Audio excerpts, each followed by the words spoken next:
In addition to that slap in the face, if they pardoned this woman, Jeffrey Epstein's right-hand woman, it would be one of the most abysmal, disgusting, clear in your face inside jobs ever perpetuated upon the American public, and for that matter, the public of the world.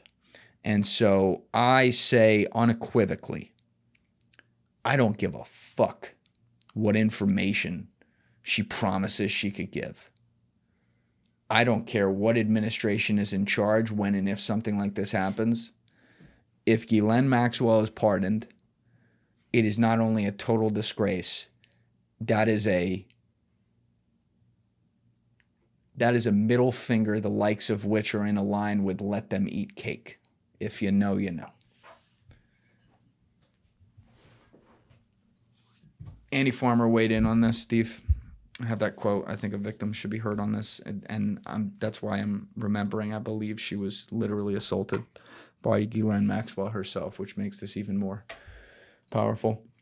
But she said, before you consider a pardon of a convicted sex offender and trafficker, imagine explaining it to your wife, sister, or daughter. Could you live with knowing that you've chosen to put a felon who recruited, groomed, and threatened underage girls and young women above survivors?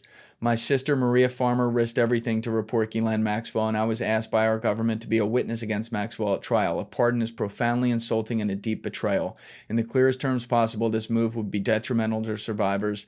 We ask the Department of Justice to permanently close the door on any pardon or commutation for Maxwell and instead open the door on a criminal investigation into the enablers of Jeffrey Epstein and Maxwell's abuse. I retweet every single thing she said there. That is perfectly said from someone who had to see this horror up front.